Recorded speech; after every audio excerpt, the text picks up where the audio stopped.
What's going on, MSFers? Duelim here, and today we're going to be doing Ultimate 32 defense, and I'm actually going to have two versions of this defense. So the first one I'm going to show you is going to be extremely defense heavy, and then the second one I'm going to show you is the one that I'm most likely going to run, which is going to be very offense heavy, because I've been having a lot of fun just going full offense, and it's just been a joy, especially ever since I got the bobblehead. I think full offense is the way to go, in my opinion, and it's where I've been having more fun, less frustration, and just kind of testing things out, and that's where I've been enjoying it. So you guys can kind of pick and choose between full turtle, full offense, or a hybrid of somewhere in the middle, or let me know what you guys think down in the comment section what you guys are running. So we have 3 room rules here. We're gonna go 1, 2, 3. So room number 1, Fester. All characters at the end of turn characters with trauma gain bleed. There's really nothing I could think of that was going to work well here that was very strong with this room rule, because the room rule is kind of lackluster. But the main thing I thought of because of trauma was going to be Mephisto, obviously with his pact. We also have some other characters that put out trauma like Professor X. So here's what I've got in room number 1. So we've got Mephisto, Professor X, and then the 3-piece Fantastic Four. So I think this is gonna suck if you're going into this. Now, there are ways around it, right? You could definitely use your own Fantastic Four, your own Professor X, and then like Black Cat, stun their Mephisto. It does work, but there is RNG to it depending on which Invisible Woman goes first. And then obviously the room rules will help out as well, because you're putting those extra bleeds out there because Mephisto's getting trauma. This is also relying on your opponent having Fantastic Four on offense. If they don't, then this is pretty much just a double sack and immortal something, right? Which you could do anyway. You could double sack immortal this and just make sure that the Fantastic Four do not have any abilities. You could absolutely do that. That is an option as well. But still, if you're taking a double sack in Ultimate 32, probably not a good thing, because you have a big roster for this, since we have half the room, so that's probably not the best.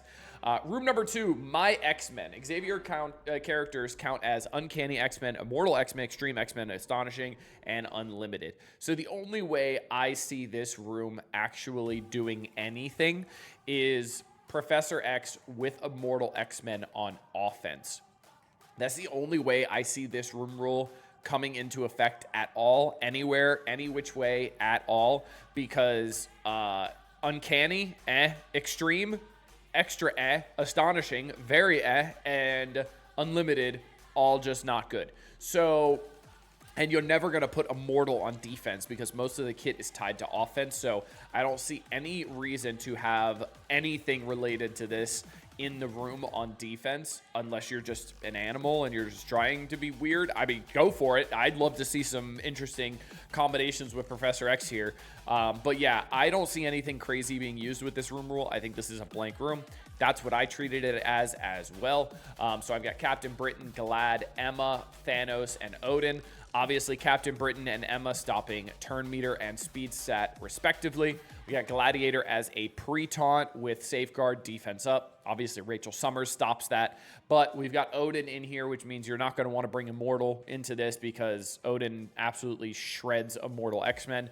And then we got Thanos in here just for the passive. I also put him next to Odin to help out with if primary and adjacent damage is hitting Odin, Thanos is going to get pushed, and then his passive is going to go off.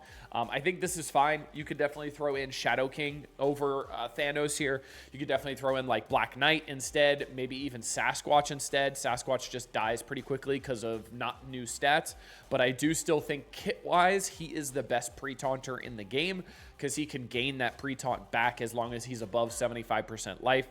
The problem is, most of the time, anybody takes a turn here, is there's going to be somebody faster than him, and there's somebody going to be able to one-shot him, or at least bring him below 75% life. You could absolutely throw somebody else in here that's a little bit faster than Thanos, which is a thought that you could throw in, like maybe Null in here, who's going to be potentially faster than Odin. It is a coin flip unless Null gets the darkness out there and has the speed stat. But maybe throwing in somebody like Null, somebody else big that would go before Odin would be good. So Odin can get an assist before he goes. Then it's another mechanic that they have to fend with, because right now Emma is the only one that's tied with Odin at, or Emma is going slower than Odin at 127 instead of 128. So Odin will not assist here. So this room, definitely throw in somebody else over Thanos. We could look at options as well.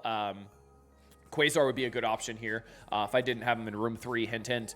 But yeah, I'll probably end up throwing in somebody else over Thanos. We'll look at some options at the end here. So let's go to Legends. So legendary characters gain 20% base stats. On turn end, gain assist. Now, on turn, spread positive effects to adjacent allies. So this could be very, very interesting. Especially if you have some new legendary characters at gear tier 20. Obviously, a lot of people are going to have Shadow King, potentially Quasar, maybe even Phoenix. There's going to be a lot of potential options here. I'm interested to see what people are going to throw in here with some other characters. I don't think it'll be just full legendaries, but there are some really good options here. What I'm going to run is this. So we've got Phoenix Force, because half of them are legendary, because Phoenix is a legendary, right? Then we've got Shadow King, because not only is he going to get the assist now on turn end, he's also going to be getting the spreading the positive effects to adjacent allies on top of his extra ping from the possession. So he's pinging with possession. He's also going to be assisting, and then it's just a lot more damage, right? We also have Quasar here. Quasar is a really great legendary new stats. I might take him up to gear tier 20 because he is very, very good. Honestly, even outside of war, even though I forget to use him in war most of the time, he is very, very strong. We got Black Knight in here for a little bit of protection. Just a pre-taunt in here just to help out. There is another fifth that you can end up throwing in here, but my problem is if I don't run a pre-taunt in here, my main thought is somebody's just going to come in with like Mephisto and use the basic pact on Omega Red Phoenix Force, take away 50% of his life, and then he's big time nerfed once that happens. So I think a pre-taunt's still going to be essential in here. You could definitely throw in like Gladiator in here instead, but obviously I have him in room number 2.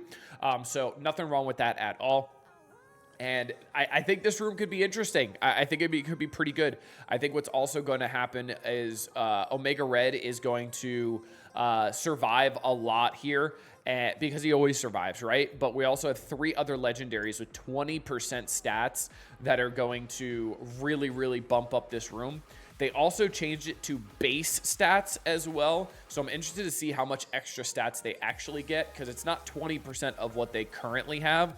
It's just 20% base, and then it scales up from that 20% base. So I'm interested to see how that actually changes the stats or not. It'll be interesting to see what other people are running in here. But now let's go to the full offense defense after we talk about Thanos here. So another option instead of Thanos is going to be obviously Gore would be a good option here because he's at 129, so he'd be going 1 faster than what's his nuts, than Odin. So I'll probably just end up throwing in Gore in here. I think Gore will be a good option. I could use Thanos endgame on offense potentially somewhere as a potential little big hit with the passive, obviously. That's what pretty much the only really good person that goes faster than 128. Null, obviously, very useful.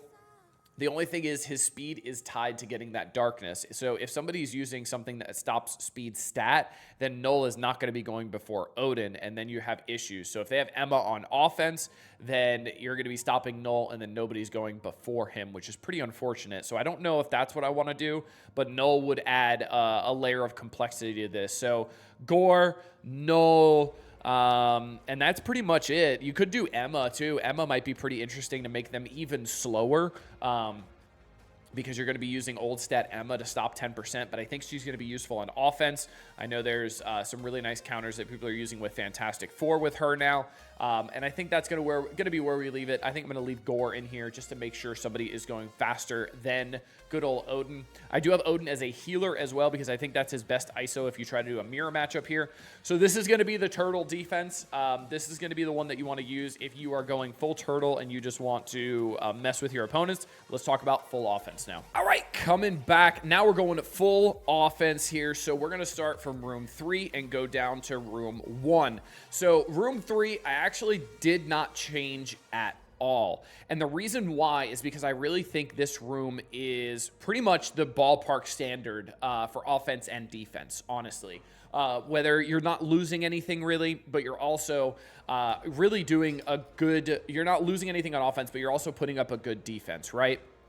And what's really going to be nice about this is you're also going to have Quasar giving immunity to the Phoenix Force members. So unless they bring in something that stops immunity like Rachel Summers, then they're going to have defense up, safeguard, and immunity, which is really, really nice. So I really think this is going to be the ballpark standard defense here. I think this is going to do very, very well. I'm very excited to see how this does. Again, I might take up Quasar to Gear Tier 20 because I do have some mythic pieces laying around after completing Professor X, because I have taken absolutely nobody up to Gear Tier 20 yet.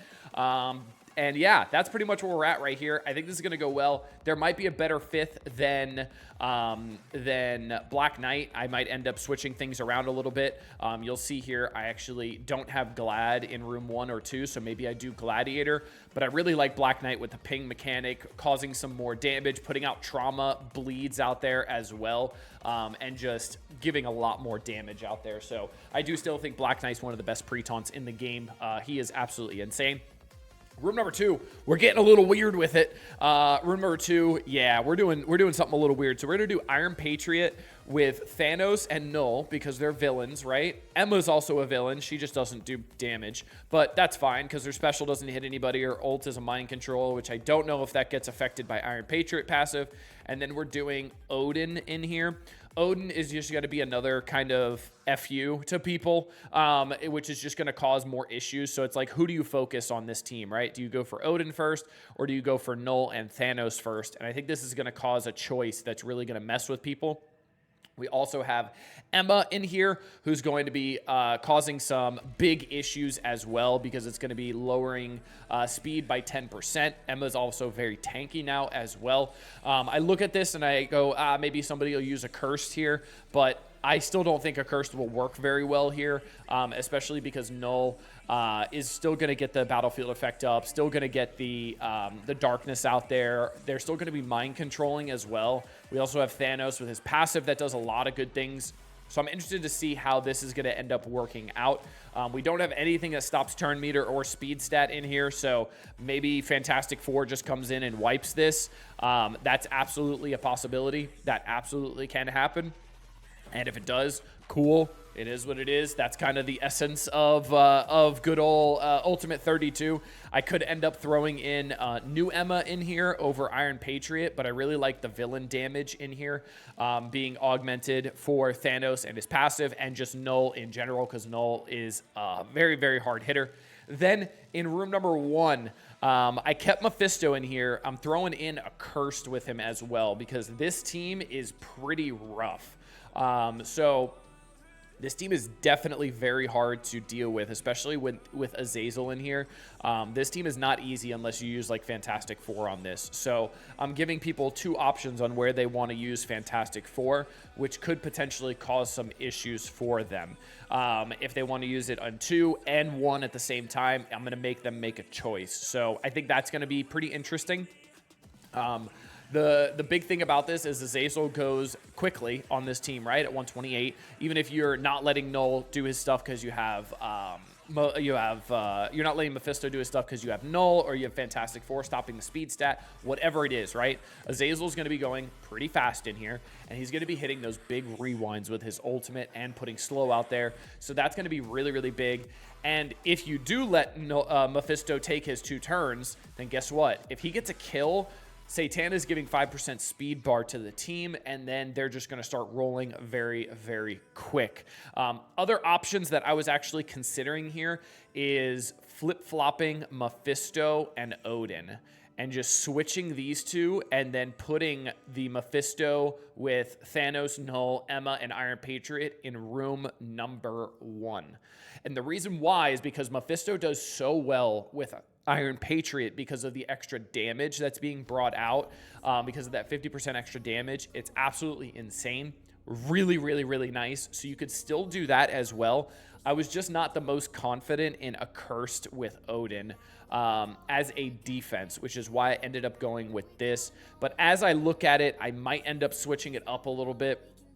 which is the beauty of Crucible, right? I might end up switching it up a little bit because I really do love Mephisto paired with Iron Patriot for those 2 quick turns. Even if you bring in Null, he's going to be potentially deleting someone off rip, and that's really, really, really big. So that's nice. Another thing that I'm thinking of now is instead of Azazel in room 1, just put Iron Patriot in room 1, and then guess what? They're all villains. They all get extra damage, and then Mephisto is not only getting those 2 turns, but also getting the extra damage for those 2 turns as well. More of a chance to delete somebody and get some turn meter rolling. So that's another option as well. But hope you guys enjoyed this one. I haven't made a defense video in a while, but I actually was pretty excited for Ultimate 32. Don't ask me why. Just shake things up a little bit because I don't care about my ranking anymore, even though I really wish it didn't affect ranking, but it does. But hope you guys enjoyed. Hope you guys learned something from this one. Let me know what you guys are thinking about running on defense. But until next time, this has been Dolem.